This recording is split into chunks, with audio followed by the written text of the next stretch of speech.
What up, what up, what up, what up? Funk from the front seat is upon you. 9 on the Grind TV. Right here, live.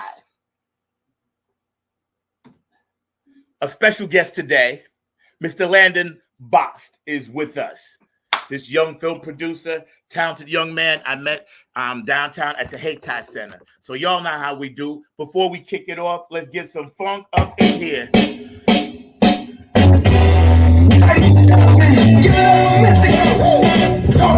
For the president's house, but they never do shit, bitch. I just got out. Still pepper snapping kittens in the trailer. I'm the hardest to go, hardest to hard. Everybody say, oh! North Carolina, where you at?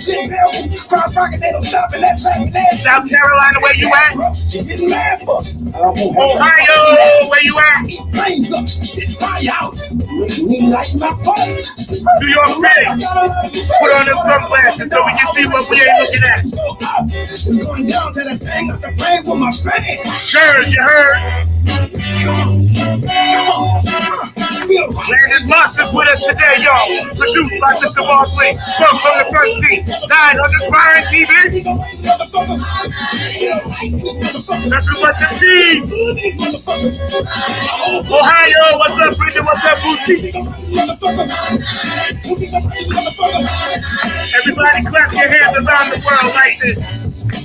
Georgia, North Carolina, Virginia, New Orleans, Oklahoma, Mississippi, get over the hump.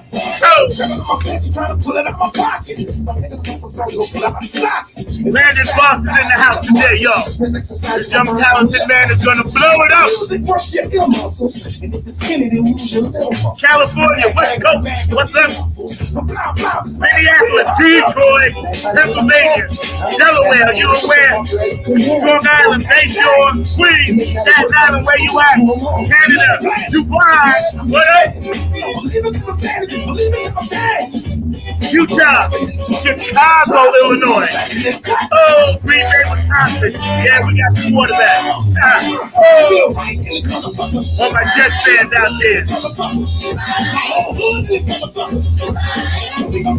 Feeling a little street today. I'm coming in hype, y'all. I feel good today, y'all. Just woke up. Oh, Hawaii, Samoans doing the Humpty Hump. Humpty Hump. Tokyo, Japan, Germany, Australia, England, Dubai, Elizabeth Island, what up, Bocolino, I got you. Africa, what's up? The whole continent. Peru, Iraq, Iran, Russia, Ukraine, what up? We love you. Everybody clap your hands around the world like this. Say ho!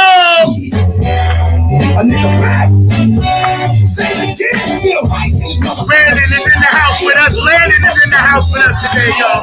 Landon Bost is with us today, y'all. Feeling good. Funk from the front seat is upon you. 9 on the Grind TV. Let's get right to it. Let's bring this brother in. Ladies and gentlemen, put your hands together. Funk from the front seat. Coming in with a little bit of this today, y'all.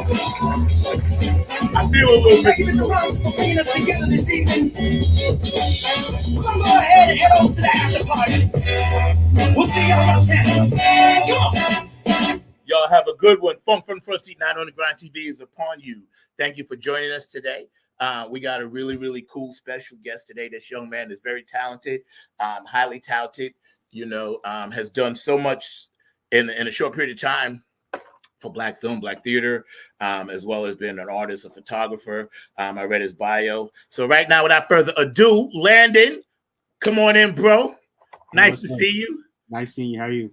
I'm all right, man. I'm starting out a little choppy today. I'm a little tired, but everything is good. Everything is beautiful, man. Yes, sir. Yes, sir. How's your family doing? Oh, it's doing good. Everyone's doing good. So, yeah. Good. Just happy this good Saturday morning. It was a little bit of rainy early on, but now I feel like, sun's starting to come up. Yeah, so, it is. It's trying to spot off and on with the rain and, but, as long as, like, we here and we doing what we do, that's a good thing. You know what I'm saying? That's a good thing, man. So I saw you last time I saw you was at the film festival. And it was such a pleasure to meet you and chat with you, you know, even though we chatted briefly. And I'm so glad you could make it on the show so quickly. So I appreciate that, you taking the time, you know, because you have a lot to offer as a young Afro-American man, a pioneer, an entrepreneur with your own business, you know, and you're a leader in your community. You know, you carry a lot of responsibility and you carry it well. So I just wanted to tell you that. You know what I mean? For me hanging out with you and talking to you and everything, you know, you really got your head in the right spot, you know. So you're definitely an important asset to the artistic community down here in North Carolina. So, you know, if people ain't up on you, they will be. They will be, man. So let's go all the way back to the beginning. Where you from? I'm from Harrisburg, North Carolina. So we're outside of Charlotte. So yeah, I've grown up here all my life. So I was born in Durham originally, but I moved to Harrisburg when I was 5. So this is home, and this is what I know. So how long have you, like, when did you first realize at an early age, like you were going to be behind the lens? Did you pick up your parents' camera, or did you just say, hey, you know, this is something I'm definitely going to do? What was the inspiration? Because usually early on, when you're an artistic person, you really find these gifts out early, and then you kind of develop them and, you know, try to figure out, you know, which direction you want to take it. But what moment in your life coming up did you realize, hey, you know, I'm going to really be good at this, and this is something I want to do, to be behind the camera? I mean, it wasn't early on in life, actually. It wasn't until I got to college. You know, it was later on in college, probably my sophomore year. Okay. Yeah, I went to University of North Carolina at Chapel Hill, but I went there as a STEM major, and then I switched my major later on my freshman year to journalism. But I didn't start photography to my sophomore year, because I had an internship with Spectacular Magazine in Durham where I was doing some sports writing. Right. And then I had to start taking photos for the basketball stories that I was doing. So it was probably, I think it was a Delaware State game versus North Carolina Central over at McDougal-McClendon. And I got this one photo of this one basketball player. He really enjoyed it. And, you know, that just feeling of him, like, you know, enjoying this photo and him just, you know, just really taking to it is something that I was like, all right, I think I can do photography or be behind the camera. So yeah, that's what's up. You know, that, you know, people take that for granted, but a lot of the shots we see, you know, and all the digital applications for photography and for, you know, video applications nowadays, you know, people say it makes the job easier, but I don't really think so, because I think, you know, both eras had their kind of skills, you know, with the old fashioned camera and, you know, carried around and this and that. And then, you know, with all the new digital technology that's out now, you can do so much more. I saw, and Mark has a lot of these pictures back there. We're going to look at some of them later, as well as your video clip. And we're going to talk about your feature, your short film and everything, you know, which is amazing. You know, you're an award-winning, you know, producer, director, and, you know, that's something to really be proud of. But looking back, flashing forward to now, with all the digital applications, you could do so much more with your photography. But tell me, what did you play any sports coming up, and that's why you became, you know, got into that sports bug thing? Yeah, I mean, I played basketball pretty much all my life from when I was younger to, you know, high school. I mean, I feel like, you know, all kids dabble around, you know, all the sports, like, you know, football or soccer and baseball. Right. Basketball was the one that really stuck for me. So, I mean, I like all forms of photography, but definitely sports photography and probably portraiture are my two favorite forms. Right. When you are out and about and you are at an event and you get ready to do some pictures and stuff like that, do you go by a natural feel organically? Do you like kind of feel it, or do you kind of like dot the I, cross the T, and stick to the script? I'm always curious about what other people that are artistic, how they do it, because everybody has their own way. So, you know.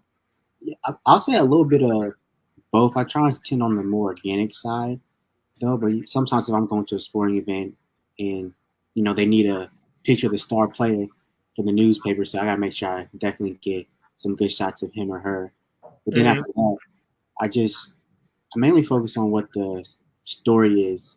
So I try and let whatever the story is unfolding dictate how I approach the situation. So I'll say story and moment, and of course light and composition to bring everything all together from a photography and even a video perspective. But the story is always the main thing at mind when I go out and document an event. Right. So, um, tell us a little bit about going to college and being into your profession and how it kind of helped you after high school and how you got into it. But tell us a little bit, in case someone else wants to get into it, what are some things that they should know about your particular skill, photography and videography, that might help them along if they decide, hey, I might want to do this? Well, I'll say, definitely just understanding. There's so much you can do now because everyone wants to tell their story.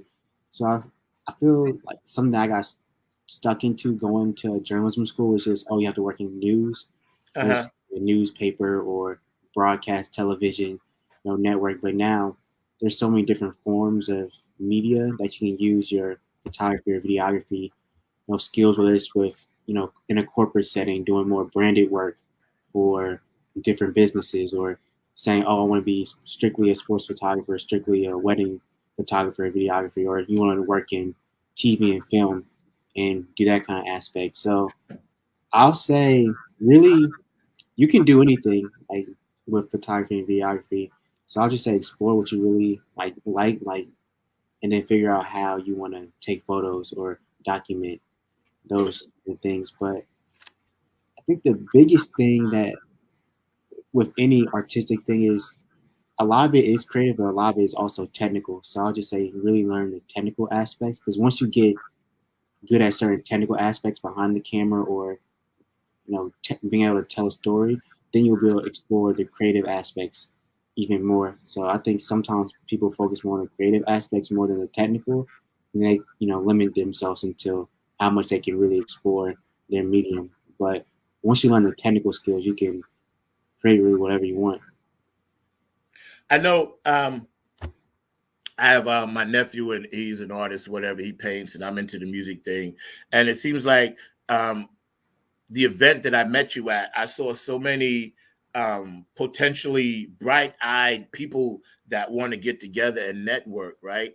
Tell Yeah. us, what can we do to offer more exposure, help with the networking process? What could I do as an individual, and what can we do as a society, a small community here in North Carolina, to help enhance what it is that you guys do and what you guys are about? Because it seems like, there's so much energy um, in all directions, just doing all this great creative work. But, I think, what can we do to get the word out more? What can we do to boost it up more? Things like that. What do you think we could do as a community to help really support the arts like we should down here? Well, I'll say anything where it's like festivals. They really help out, whether it's the Hayti Heritage Film Festival or just local art walks. Those usually help out because you can get artists from all different mediums to come together and display their arts to the community. So I'll just say anything that's community oriented, where it's like a film festival or art walk, even just meetups where different creative minds in the area can come together and just exchange ideas and make friendships and connections. So, I'm new, I'll say, to the North Carolina art scene myself, because after I graduated from UNC, I was away probably for a year and a half. I Okay. lived in Cincinnati for the summer doing an internship with their local newspaper. And once I left Cincinnati, came back home for like a month or so just to get my ducks in order. And then I moved down to Naples, Florida, in Southwest Florida. And I worked there at their newspaper for a year. So I've been back in North Carolina probably since September, I'll say. So 7 months now. So I'm still ingratiating myself and learning a lot more about the art scene in North Carolina. Right. It's growing, it's trying, everybody that's down here, I guess, that's positive is trying to do their little bit to try to help make it grow. We're hanging out today on Funk from the Front Seat, not on the Grind TV. Um, Y'all caught me dressing this morning, so sometimes it's just like that. When you be rolling in late and rolling up early. Landon Bost is an award-winning documentary filmmaker and photojournalist who graduated from the University of North Carolina at Chapel Hill. Houseman School of Journalism and Media in May 2021. You directed, produced, shot, edited his first film, Black Saviors. And that's what we're going to look at. This 21-minute documentary about Black redemption and Black economic empowerment chronicles a senior director at a pharmaceutical company restoring the childhood home of a doctor who performed life-saving surgery on Dr. Martin Luther King Jr. Just that concept alone is a lot, right? Yeah. We're going to talk about a little bit more about that on the other side when Mark shows a clip. But your first feel like you didn't really go and say, oh, I want to make like a 2-hour Steven Spielberg thing your first time out the gate. You kind of like held it to a documentary. Do you see yourself as a documentary filmmaker or as a cat that wants to do it all? I mean, I definitely don't want to limit myself just to one genre. I mean, I do very much enjoy documentary, and especially when you're an editor, the creative license you have to craft the narrative and craft the story. But I mean, I'm interested in all forms, I'll say. But the documentary, it just helped out because I did it as a class project at UNC. So it was just basically a one-man band thing, which is how all student projects are for the most part. So you can get to learn the equipment, just how to tell a story. So I think just starting off in documentary made sense more than trying to, craft like a short film that was more narrative driven or nonfiction or fiction, excuse me.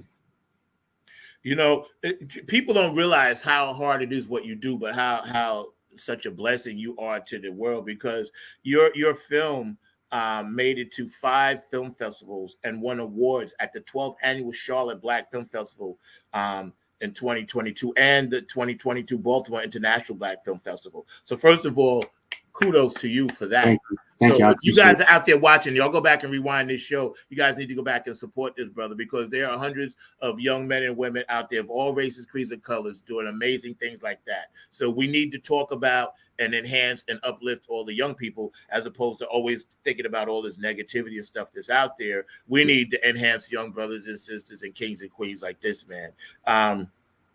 Because, you're the future of creativity, and creativity needs all aspects, the future, the meta, film, music, art, poetry, spoken word. It needs everything, man. You know what I'm saying?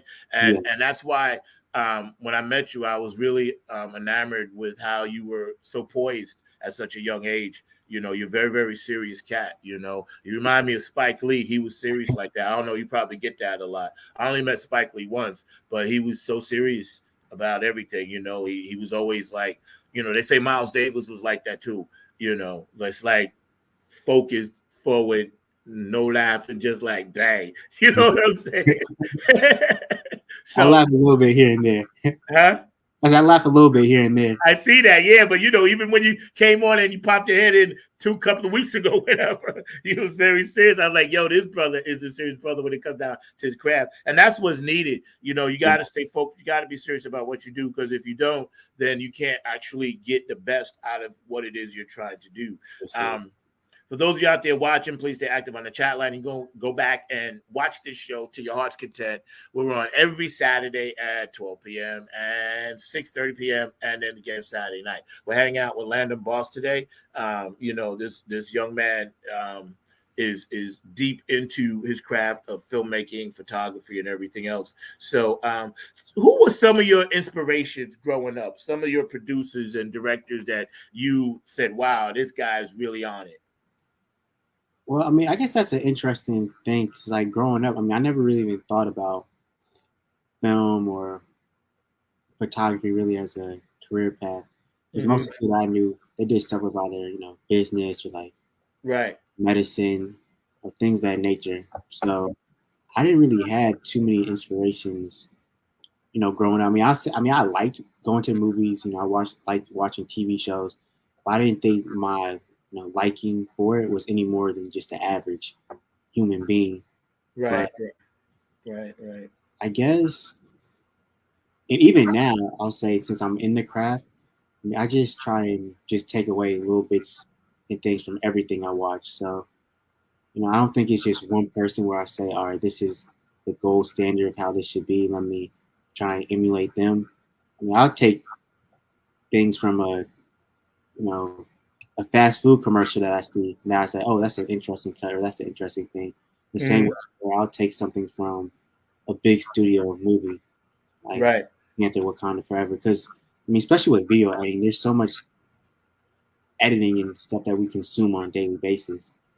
So even if it's just on YouTube or even watching something on my phone on Instagram or Twitter, seeing how someone cut something. So I'll say I just try and take inspiration from everything.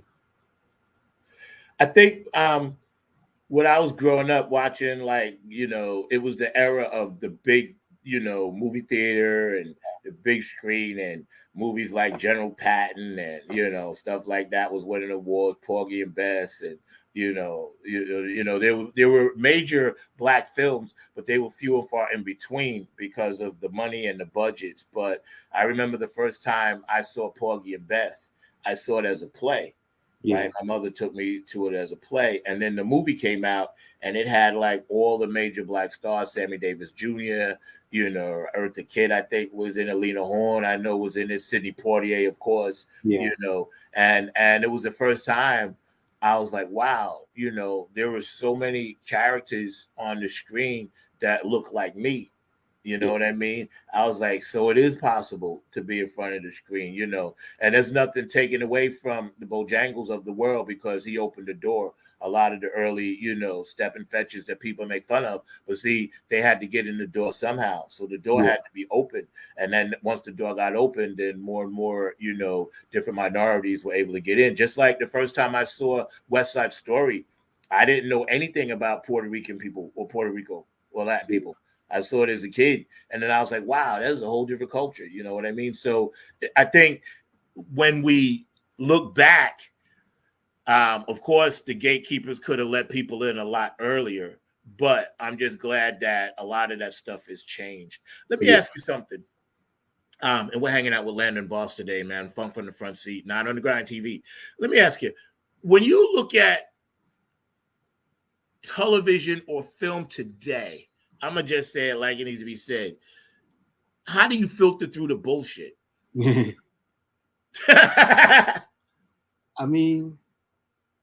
I think that's the thing now, because since there's so many different streaming platforms, the equipment to make these films and TV shows, they're a lot more accessible, which is good because everyone needs the opportunity to create.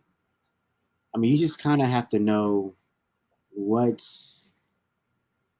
don't want to say what's real, but what's, truthful, I'll say, in that regard. Especially now, I feel like there's a lot of fake news or, just fake media. That's a, whole thing that kind of, devalues the actual, unbiased journalism that does go on to inform the public, whether it's on a local level or even national level. So I think, and it gets really hard now because the lines are starting to get even more blurred, and things that used to obviously look fake years in the past now looks a lot more real based off of just the advancement of technology. But I'll just say, I don't know. It's a hard question because sometimes it's just people make content to, I'll say, pander to different people's already, biases. That makes sense. So one thing that I try and do, and just maybe just my journalism background, just to try and seek out things that I will watch anyways that relates to my personal experiences as a young black man from North Carolina, but then also to try and not just limit myself to only watching and consuming things that already fit my narratives of how the world should be. So just being open-minded. I think that's something that my teachers really taught me when I was early on in high school. Just open-mindedness and just, of course, you don't have to agree with anything, but just be able to sit and have a conversation with someone who may be different than you goes a long way. Especially, I think I learned that when I was doing local journalism, because every day I'll have to go out and meet people who weren't like me and complete strangers and try and get to know them in a very short amount of time. So I think I try and take that same mentality when I'm watching things. That's a great way to approach an ever-changing, constantly progressing art form. You know what I mean? Because as we look at society and we realize they're trying to constantly take things that you do, that I do away, you know, we have to constantly keep developing new ways to keep it alive and, you know, keep it moving and also teach young people about the craft, because sooner or later you're going to be the gatekeeper. You know what I'm saying? Sooner or later, you're going to have to reach back to some young person and say, hey, listen, check this out. You'll have more success if you do it this way.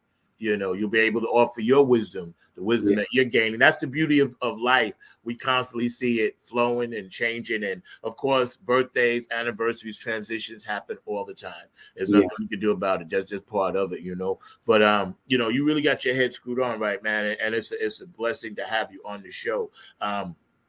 Right now, we're going to take a few seconds just to acknowledge, you know, Mr. Landon Bost and what he does, and, you know, award-winning, you know, videographer and film producer, editor, and worked tirelessly on, you know, his documentary. And we'll get ready to show a clip of that in a minute. But before we do, Mr. Mark Lee, I'm just going to have Landon hang out for a minute, and I'm just going to run Keith Jackson's voice because I love to hear his voice. So hang out. Hey, this is Keith Jackson with P-Funk Radio, inviting you to check out my brother Zach Robinson with Funk from the Front Seat. Saturdays, 12 noon on the East Coast and 9 a.m. on the West Coast. It all happens on 9 on the Grind TV and also on YouTube. Great guest, great conversation each and every Saturday. That's Funk from the Front Seat with Zach Robinson on 9 on the Grind TV and YouTube. Check him out. Hey, it's Chrissy Key Rellins. Hey, it's Chrissy Key Rellins here with Holistic Restoration, inviting you to check out Zach Robinson with Funk in the Front Seat. He drops new episodes every Saturday at noon on the East Coast time, and replays are posted for whenever you miss a live stream. You can find him on 9 on the Grind TV and also on YouTube, and get ready for the funk because he brings it every week, along with hot topics, amazing guests, and great conversations. Again, that's Zach Robinson with Funk from the Front Seat on 9 on the Grind TV and YouTube. Go check them out. This is Joe Keys of Joe Keys and the Late Bloomer Band.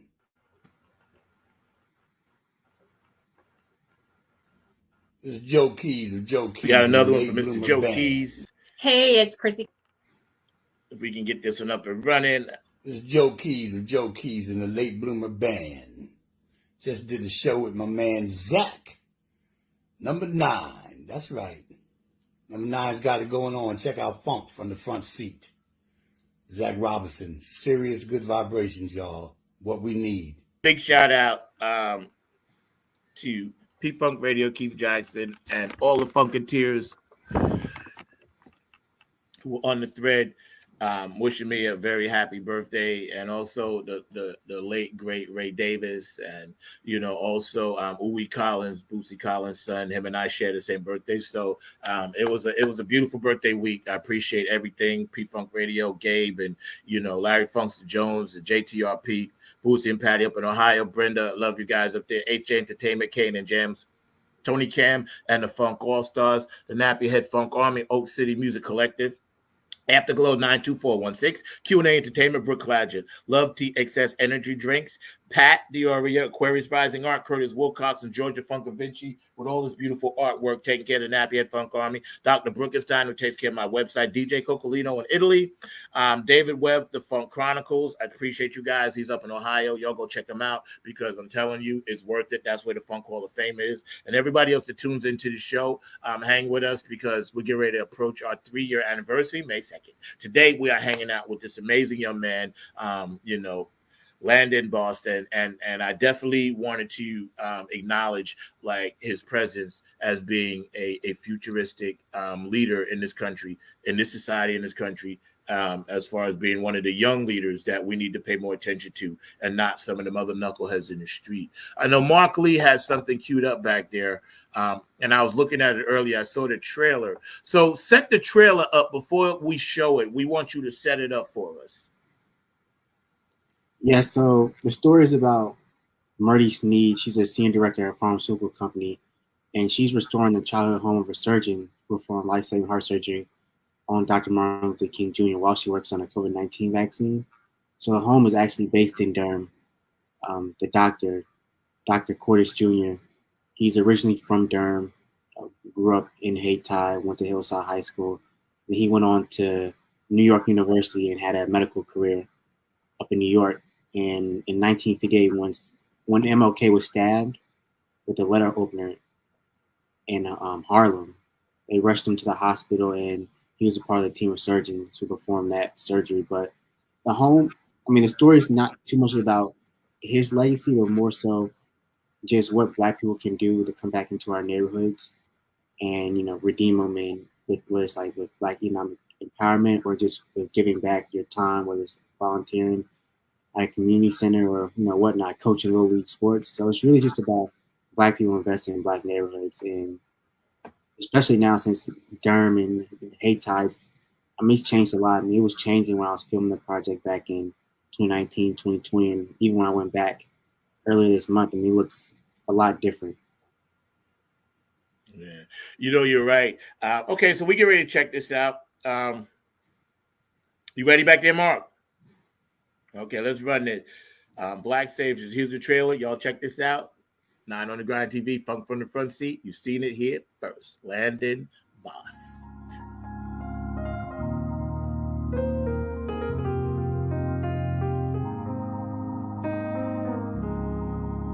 This is not just a house. This was somebody's home. The family lived here. There was a life force here. I'm the guardian of this structure and all that it represents. If it had been about an inch in either direction, it would have penetrated one of those arteries. I think if we had lost King that day, the whole civil rights era would have been different. That's one reason why it's important to me that both this home and this story is preserved. That's it.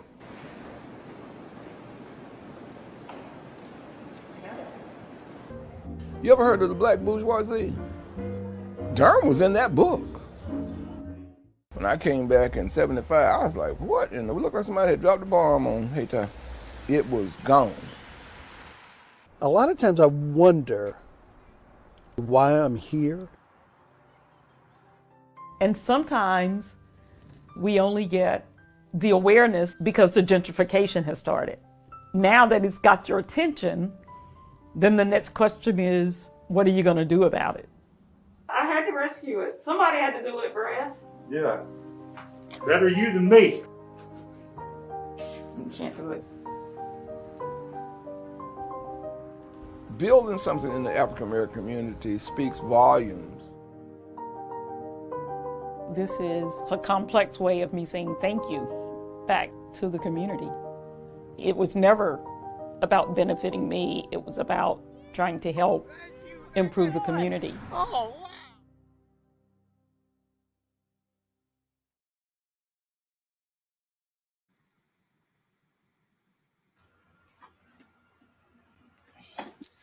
Yo, man, that's amazing, man. How did you develop some of the concepts that you were actually going to use to make this documentary? And is this just the first of many more of this kind? Well, the concept, it was actually, so Murdy Sneed, the person who's featured in the documentary, she's my aunt. So she's always had a love for historical homes, and she's always worked in vaccine development. It's just her job became a lot more important in 2020. And so she's been always, when I was even interning with Spectacular Magazine, she even after games over at Central, she would ride me around through the neighborhood and just show me like different homes and say, oh, this home was the doctor of a former. I mean, this home was the home of a former doctor, or this home was the home of Wheeler Airlines, and all these great things. And just Durham, that neighborhood has a very rich Black history, just not to North Carolina, but to the United States. And I guess developing the story concept, I mean, it ebbed and flowed a little bit. At first, I thought I wanted to do more of a broader, I guess, look at what's going on in Haiti and some of the things that led to the early signs of gentrification and things that we're seeing along Fayetteville Street and things of that nature. But I was talked to a lot of community residents and talked to a professor at North Carolina Central who grew up in Haiti, and he was just telling me that focusing on all the things that should have been done and policies that should have been made to kind of stop the gentrification that we're seeing now. Yeah. Kind of, he said that conversation should have been had 20 plus years ago. He said now trying to have that conversation is like trying to untick a bomb that already exploded. So he just told me to focus more on my aunt because that's the more redeeming story and something that people can all relate to. I mean, you don't have to buy a home in a historical Black neighborhood. You just have to give your time and love and energy back to it in many different forms. So that's how I set on that. And answer your second question, I mean, I would love to continue doing stories like this. I mean, I love stories that focus on the Black experience and Black culture. And, who knows, this story right here is just one small story. I mean, there's a lot of great stories in Haiti, in that neighborhood. But definitely, I want to keep telling stories about the Black community further in my career. That's one of the most noble things that you could say as a creative person, as a filmmaker. Well, actually, we have some pictures right now as well that we're going to show, and we want you to kind of just give us a little subscription of each one, and just tell us what was going on. Oh yeah, I mean, this is back in my junior year. They have a workshop at Carolina where you can take photos and use all the high professional gear. So that was just one of my classmates taking a photo of me. I was very happy that day, just because I got to use a lot of the full frame lenses, because I was used to shooting on a crop body. So shooting full frame was such a rewarding experience. It was so fun. So that's pretty much that picture. So yeah, this photo right here is of Prime Time with the Pack. They have it every year. They're kind of like what they do to kick the season off for their men's and women's basketball program. And it was just a photo I liked. It seemed very just cinematic.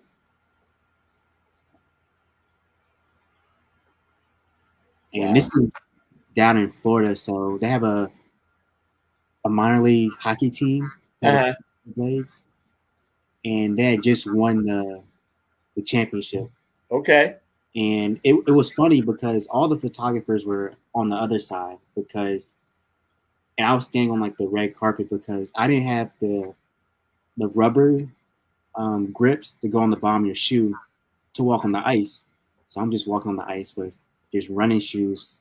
And I'm like, I can't walk on the ice with running shoes with all these expensive camera equipment. I'm gonna mess around, fall, and break a lens. Right. I mean, it ended up working out great because what the players would do, they would skate around the rink with the cup, and then once they do that, they hand it off to their teammate, and then they'll go greet their friends, family, relatives. And I was just in the right spot at the right time, and got this great photo of Louis, embracing his girlfriend.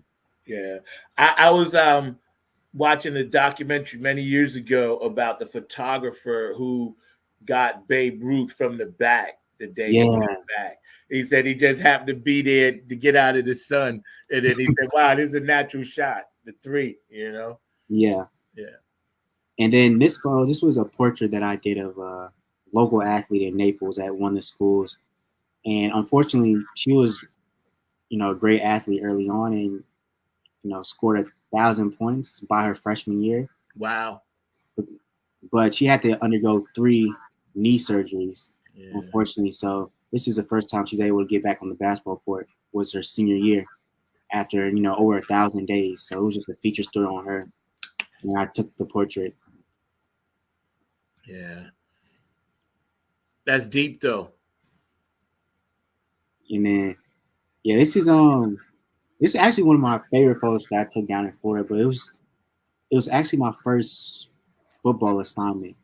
Okay. And it was this school, Lately. It's in South Naples, so that's where a lot of the black community is in the Naples community. And they beat one of the local Naples schools, and I mean they didn't have like a history of having a strong football program. So for them to win this game, one of the first games of the season for them, they just had like a lot of joy. So Wow. And this was just from the documentary. So this is a video portrait of Mr. McLaughlin. He's a local resident in the Fayetteville Street community.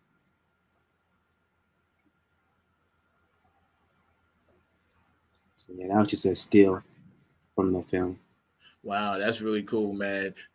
Like I said, you are an amazing inspiration. Shout out to everybody that's active on the thread. George, I know you're watching Defunct Vinci, man. You're a great artist on your own right and working on some stuff for us, man. But I'm going to start having more, young people on because I value what you say. I validate your ideas and your inspiration. And we really, really have to start listening to what young people are telling us because you guys are the future. Every movement was always started by young people, and it bothers me that not enough old heads pay attention to what you guys are trying to put out, and they always try to block you. So I'm here to tell you, if you guys are watching this show, man, don't try to block people, man. Just try to lift them up and help them. You know what I mean? Try to do the right thing. Try to, encourage, inspire, give wisdom to. Don't try to hold on to the past. You can't do it. Embrace the past, but embrace the future. Acknowledge the past, but embrace what's coming. We have to always, exercise our egos and put all that shit aside. You know what I'm saying? Because really, truth be told, we only get this one life on this planet. You know what I mean? And this is the one we got to make the best of. So we really, really need to, ain't that fact, George? That's right. We really, really need to focus on, hey, if I can help a brother, let me try to help him. If I can help a sister, let me try to help him, especially in our community, because that's the one thing we don't do. That's why I try to have shows like this. And again, I'm not racist at all. I try to just open people's eyes about the struggle. Because a lot of things that we could do, we could actually help ourselves if we just are willing to do that, help another person, So I wish you nothing but mad success and love, man. How did you get invited to the Hayti? Or, you can comment on that as well, but I was just curious. Oh, yeah. It's, with the Hayti Film Festival, I mean, there's a website called Film Freeway where you can pretty much submit to any film festival you want. I submitted to Hayti, and they accepted the film into the festival, which I was extremely grateful for. Right. So, that's kind of how I got involved with Hayti. But Hayti, they do a lot of just film screenings of different projects that they bring to the Hayti Heritage Center, and so they have a good film culture, I'll say there. Yeah. Projects. I know the last one I went to, it wasn't nearly as crowded and as energetic as this one. Oh, yeah. Yeah, like this one here, man, it was standing room only and the buzz was out and, there was a lot of great work and things to be seen. And, a lot of people really, really, really put their best foot forward in representing their work, Speaking of which, of course, sometimes we have to address the elephant in the room, right? And of course, there was yet in Winston-Salem, yet another college shooting. At the college, I think it begins with an F, Franken, Frailing, something like that, whatever. Mark would know what it is. But how do you feel about our culture right now, since we are all so enamored with guns, or not guns, but weapons?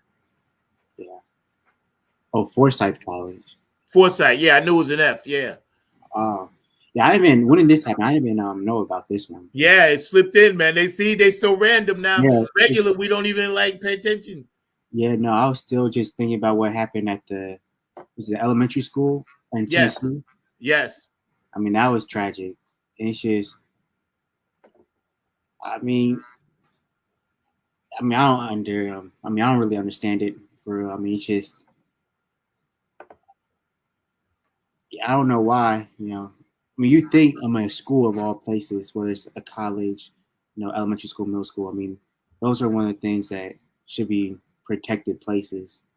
And to see, another shooting, whether it's in North Carolina, in Tennessee, or to know that, another one's going to happen, eventually. It's just, it's saddening, I'll say. And, I feel like our legislature, they need to go out and, do something. And first, we need to go out and make sure we vote in these elections and make sure we put in the right people into positions of power and political offices so they can benefit, the everyday person. Because I couldn't imagine something like that happening. I have family, aunts and a mom who, work in, education. So it's just a sad thing. Yeah. Let me ask you something. I know how somebody from my generation feels about it, but how do young people feel when they see their peers getting cut down left and right? From a young person's point of view. I'll say, I personally feel sad. Right. I know it's a difference now because everything is just so you become numb to it since everything is posted or it's on social media. So seeing graphic images that you want to see in the past, now you're starting to see them more. So I think people become numb to it and just get to a point where it's, what can you do about it? So it just comes like an apathy toward the situation, which I don't think is a good thing at all. Right. You're right about that. And I'm glad to hear, and when I say young, I don't mean like you're a child or nothing like that. Yeah. I'm glad to hear that, because a lot of times if we don't talk to young people, say 35 and under, we don't know what you're thinking, right? So we have to talk to you, communicate, and this way we can all kind of work together on it. And I'm happy to hear that people do have empathy and people do feel, because sometimes because of the technology, a lot of people feel that young people don't feel. And we shouldn't feel that way. That's not true at all. Just because you guys are embraced in technology, you're still made up of the same DNA. You might just express it differently. So if you're out there and you're a parent or your aunt, your uncle, cousin, a mentor, whatever, just remember, validate young people's feelings. Don't take them for granted, because their feelings are just as real. Even though they grew up in this technology and everything is an emoji and a smiley face and a kiss and this and that, that doesn't mean that their feelings are like that. You know what I mean? So we have to really, really validate and be careful, because you guys are much more technologically advanced, but you're a lot more tender than we were. And it says that since the beginning of time. Like you and I never would have been able to live in a cave. Never would have happened. It just wouldn't have been able to happen. But yet people did it. So over a period of time, as your body gets weaker, your brain develops and gets stronger. You know what I mean? So that's why when I do shows like this, I really, really want to hammer home some of these points that, listen, we have to really, really focus on what you guys are saying, because you guys hold the key to the future. And I can't stress that enough. Mr. Mark Lee, you back there, sir? Oh, we got 2 more clips, though. We have another clip that's 2 minutes and 30 seconds long. Which clip is that? We do have a clip, and it's actually a promotional clip that he did, and all in that space. Well, so let's play run that clip real quick. Yeah, let's play that and see what this is all about. Let's see what it's all about. And he might have some thoughts around this after we play it, but let's check it out. And things of that nature.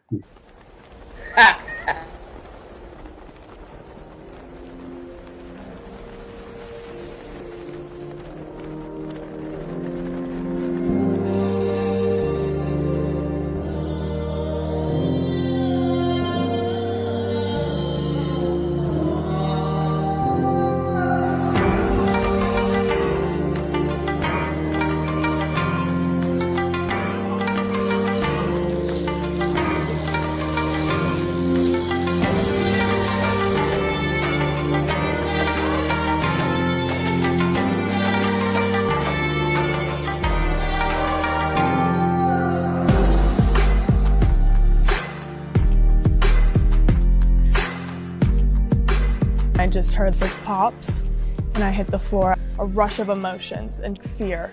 So much pain just rushing towards my knee. What just happened? I didn't really know all the details of ACL tears.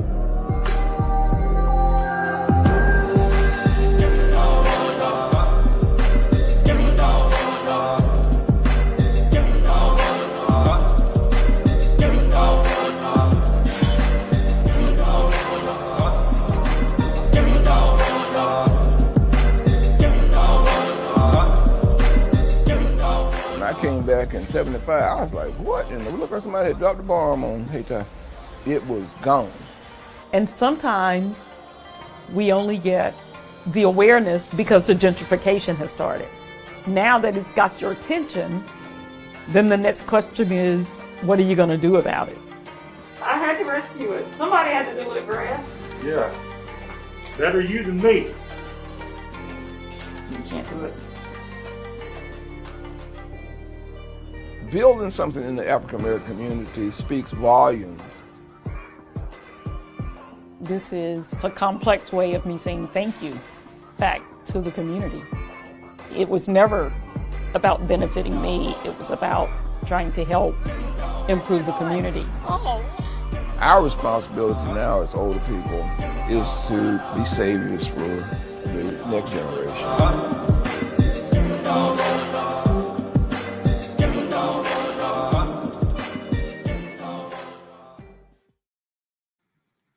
Was your promotion real, Landon? That doesn't get you some work. I don't know what will, but I was wondering, what was it like to interview that young lady with the ACL tear? Because I'm thinking that had to be a moving interview just to see what she went through in all that space.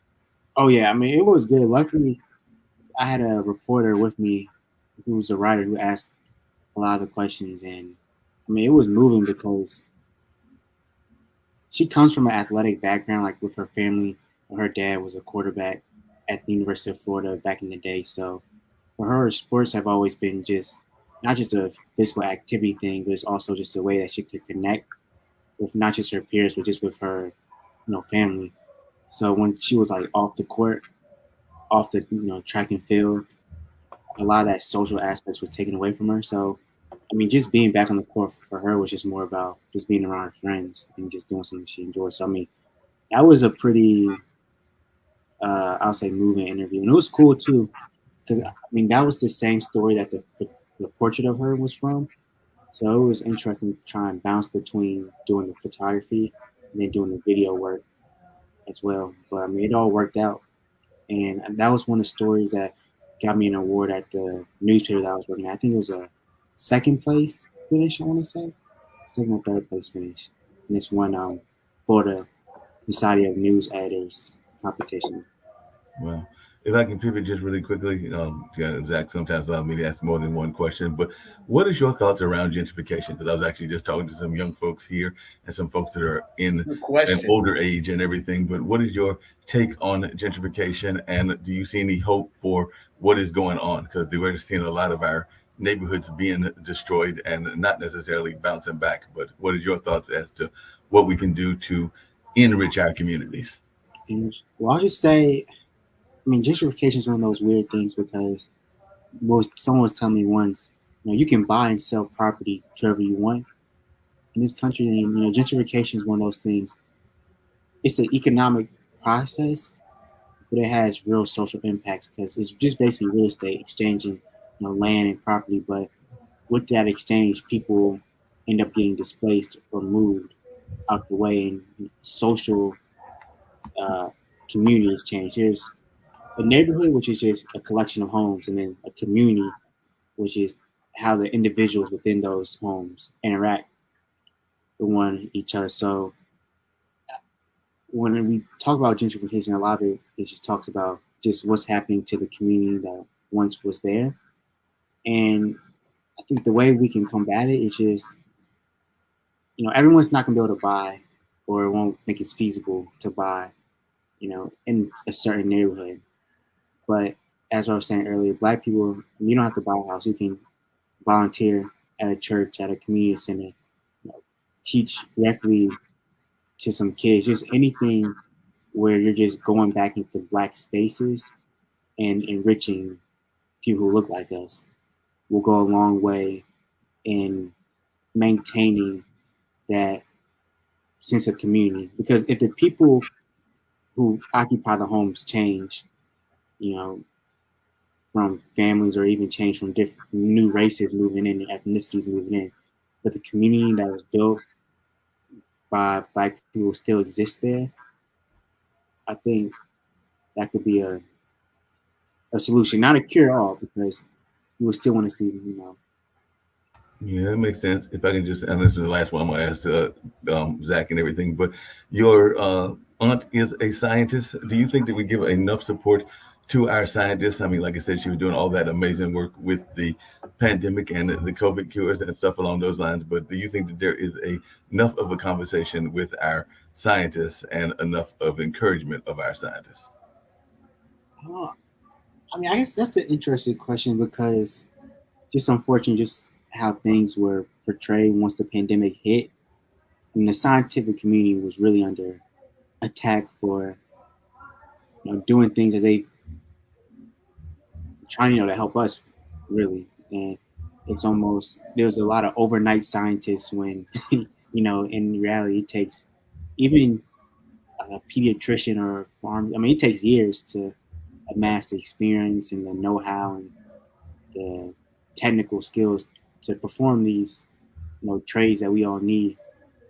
So hopefully I like to see a push back to, you know, supporting our scientists, supporting just the medical fields in general, because they were really under attack once the pandemic did hit, really just for political reasons, which was unfortunate because people ended up dying because of that.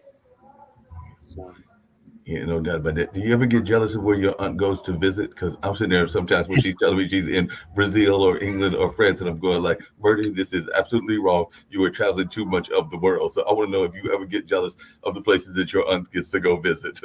I love it, actually, because I remember when we were kids, when I was younger, she'll always bring us something back, whether it was like a soccer jersey, some of the country's currency, a little momentum here and there. I remember she was traveling a lot one year for work, and we had a Flat Stanley project in my class, and I just gave my Flat Stanley to her because, I mean, she travels all over the world. And my classmates, my teachers, they're like blown away because, you know, Flat Stanley was in Singapore, he was in all these different places in the world. So I mean, I think it's cool. I mean, hopefully that's something that I would want to do more once I, you know, start getting older, and just travel more outside the country and just see different parts of the world. Because I mean, just learning about different cultures and different ways of living just is enriching, just to anyone. And you really just realize that you're, of course, a citizen of your local community, but just also a citizen of the world. Yep, no doubt. I want to ask you both something politically, but it's not necessarily something that you have to answer. But going forward, and this is something that I always say, I think we have way too many politicians, right? We just, it's too, I gotta say, it's too fucking many people. It's like having a band and you got like 30 guitar players. You don't need that many, 3 or 4 maybe, but not 30, right? So how do you think we can, because obviously the horse is out of the barn. Yeah. Right. But we have to somehow, as society, figure out how to roll back, because they're just drowning us in debt and drowning us in poverty. You know what I mean? So I just want your opinion about it, because I think there's a documentary to be made about going to politicians saying, hey, why don't you do something else? Because your job right now ain't really necessary. You know what I'm saying? Like, I think we ought to start putting these people on blast, you know, because let's face it, we have way too many people trying to decide what's best for us and our money, and we don't have any say-so in it.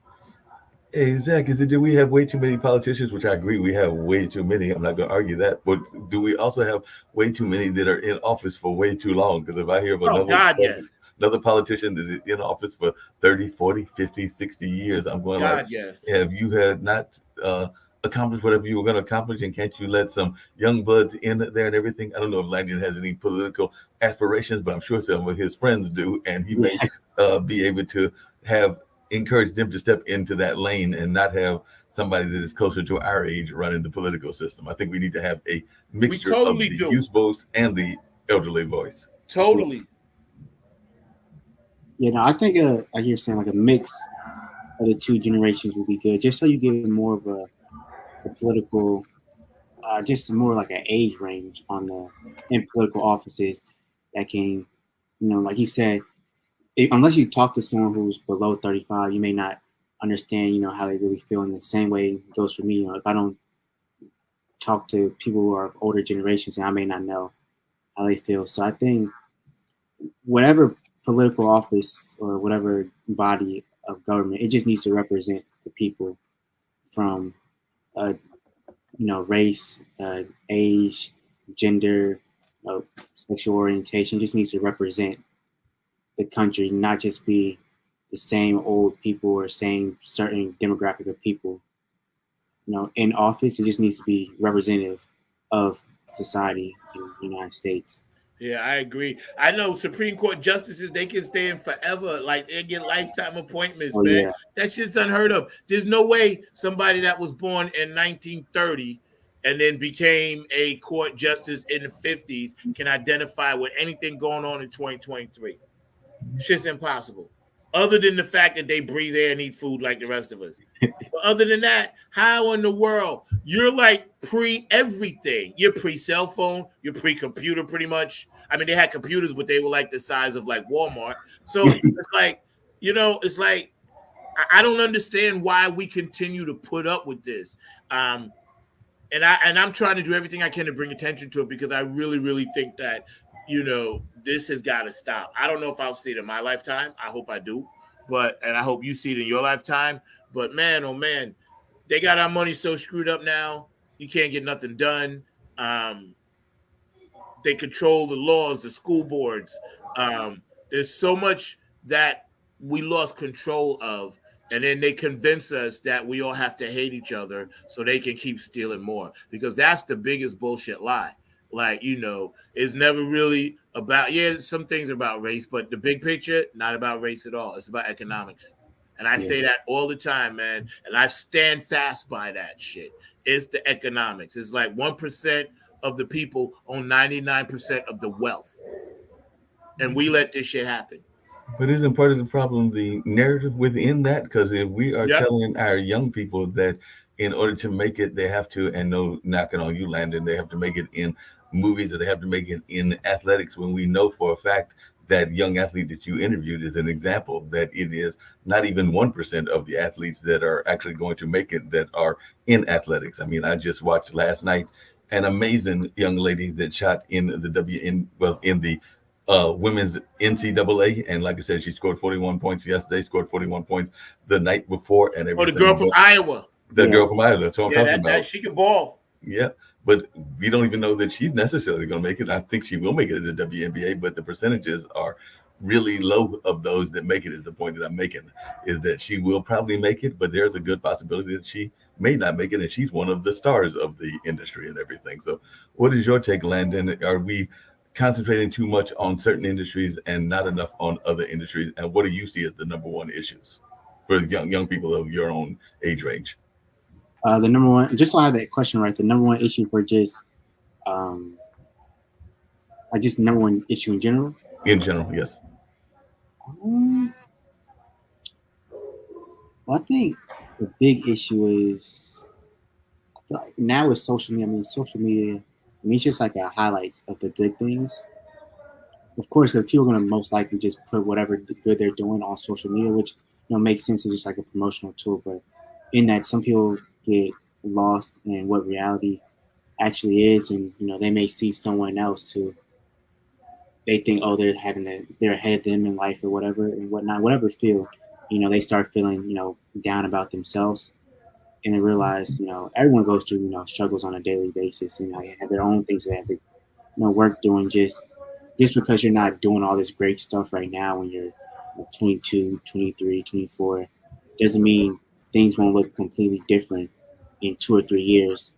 I think a lot of times with social media, and sometimes people seeing so much of the good, they forget about reality and then just become discouraged on their own journey. And they just forget to realize that, everyone's path is different.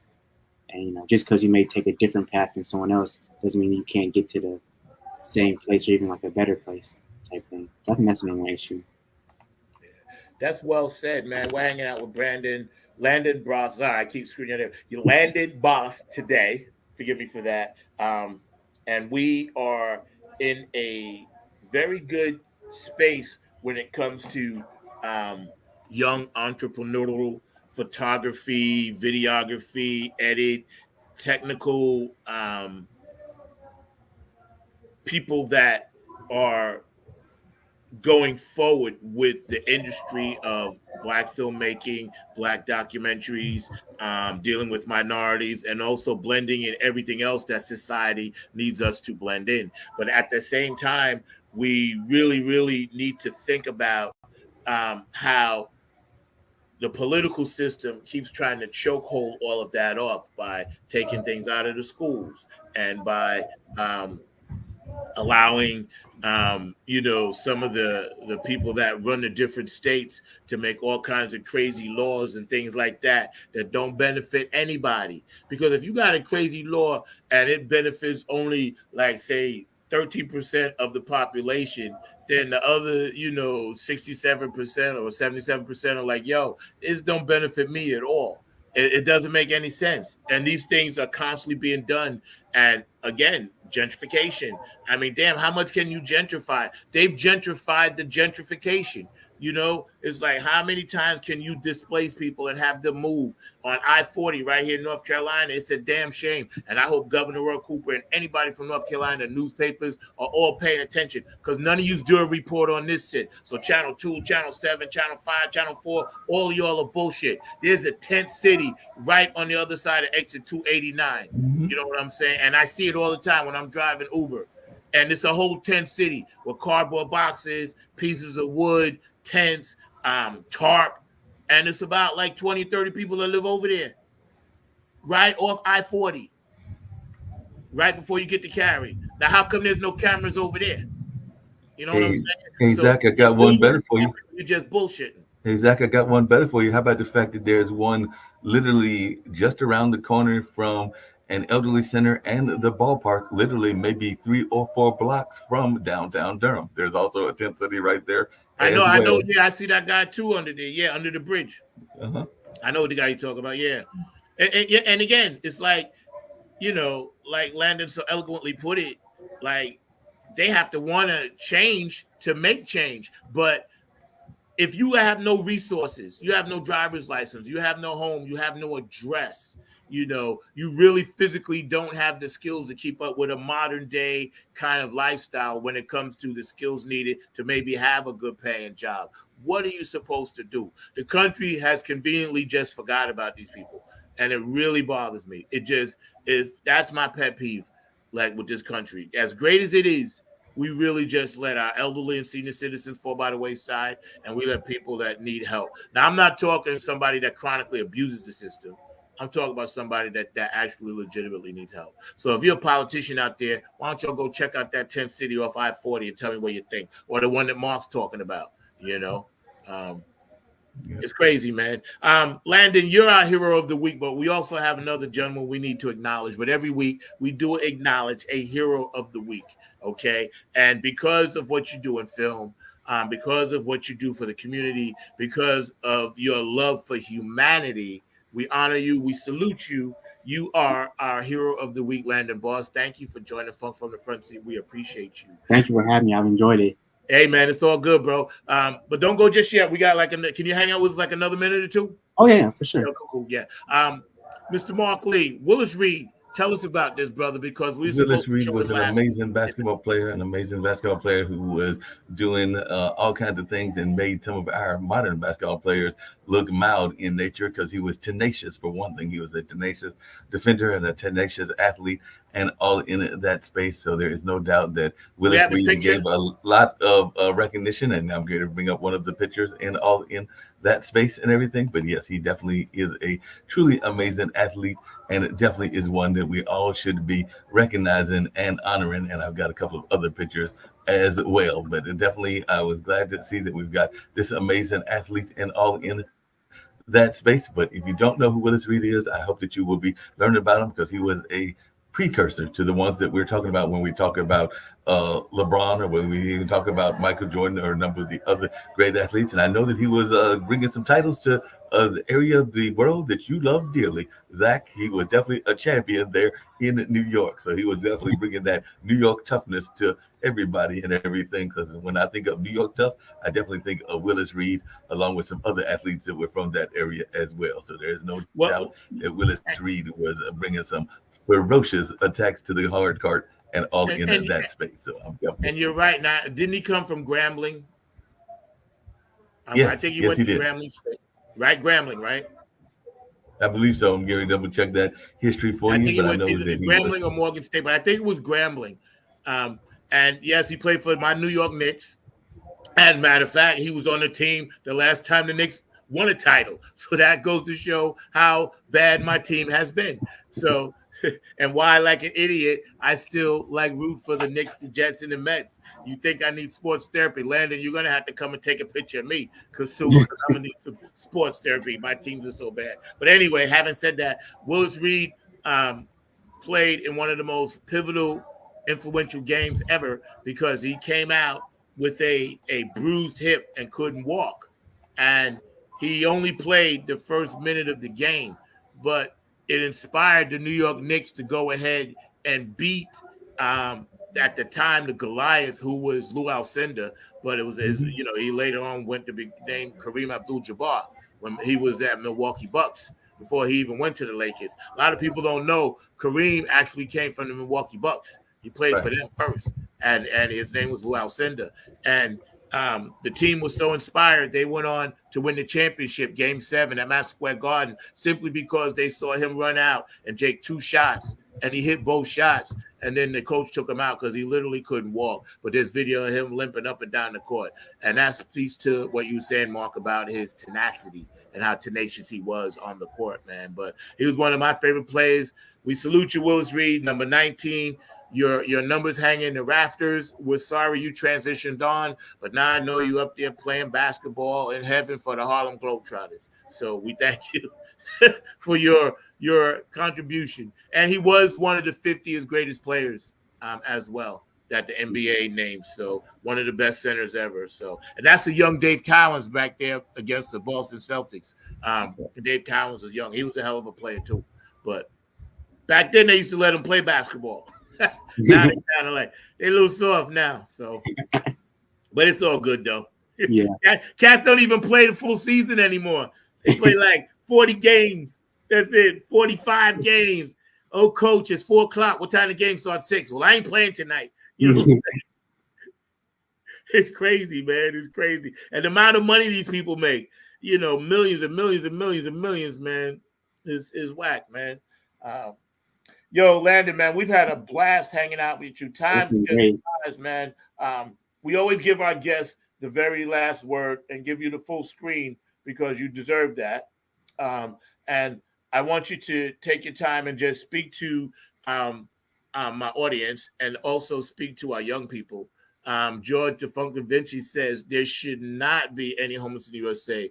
The money that goes to send to Ukraine should have been used to house the homeless. And I agree with you 100%, bro. It's we spend way too much on other stuff.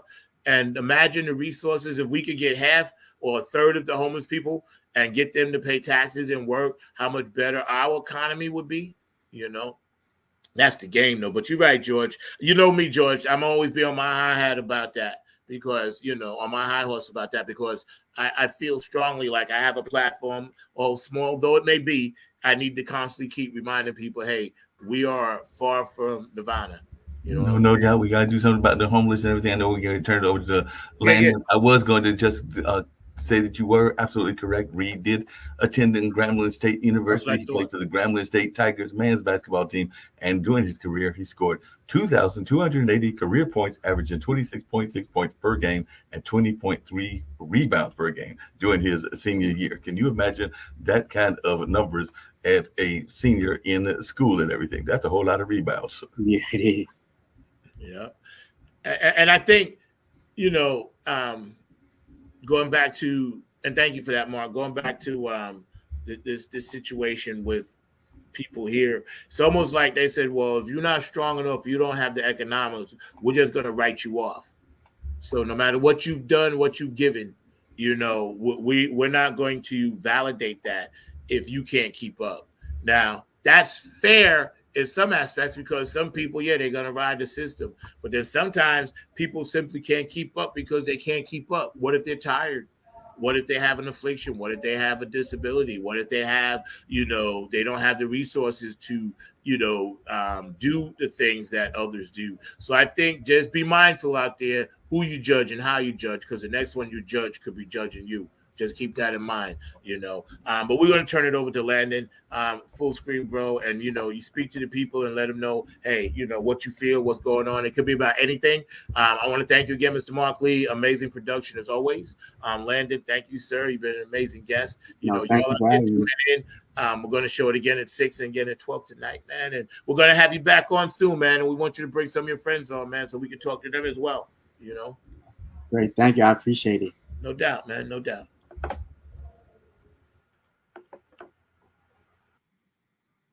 So I want to thank everyone that's out there listening, tuning in, watching. Thank you for doing so. I appreciate it. It's been fun, morning, fun time, good vibes on here. And the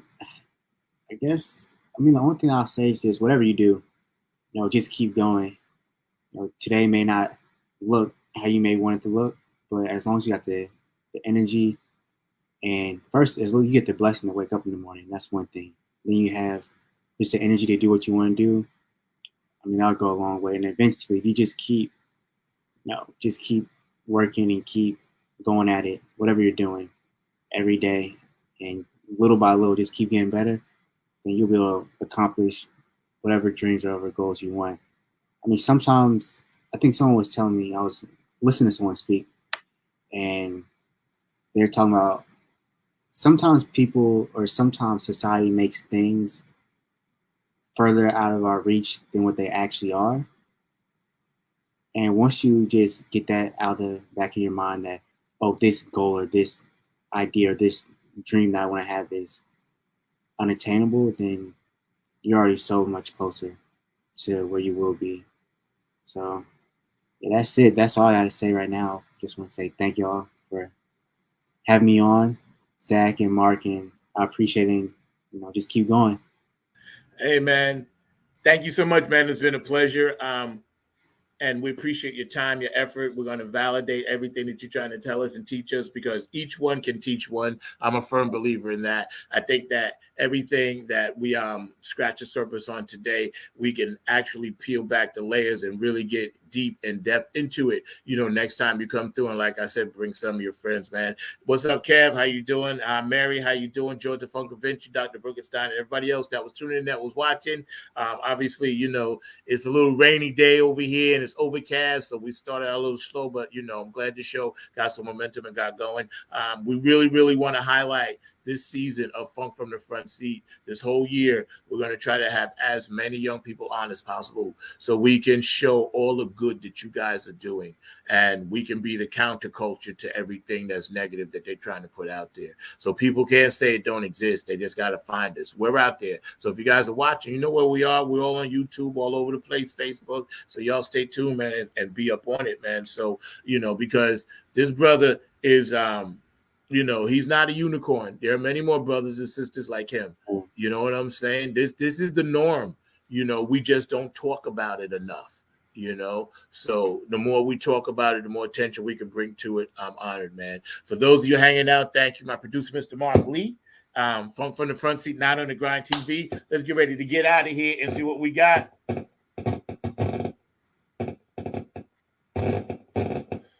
I'm having so many crazy technical difficulties today, man. I'm telling you. It's been one of those days. Sir knows the boy the funk.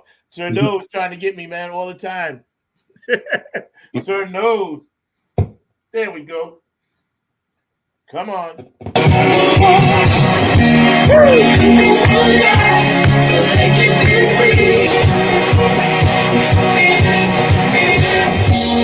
Controversy.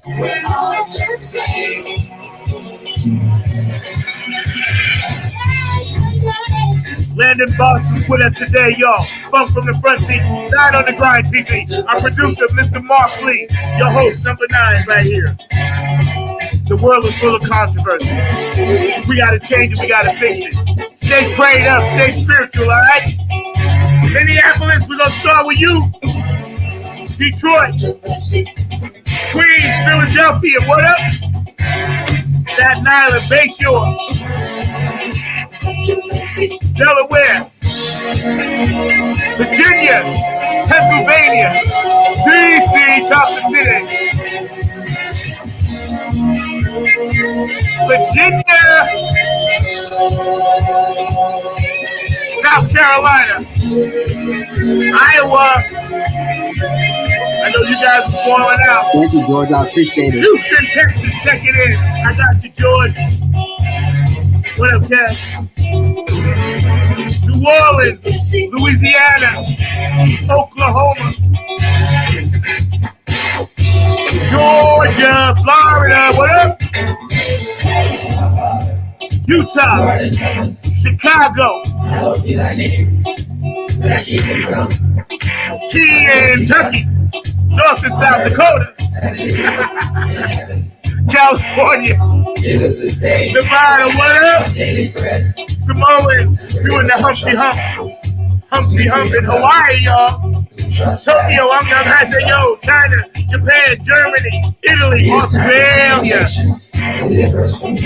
Africa, Dubai,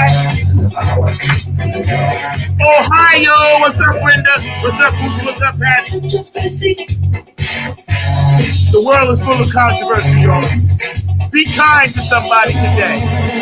Be nice to somebody today. Funk from the front seat. They can slow us down, but they can't stop us.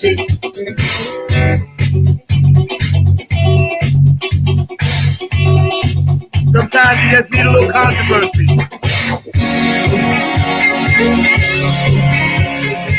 You guys stay safe. I love you guys.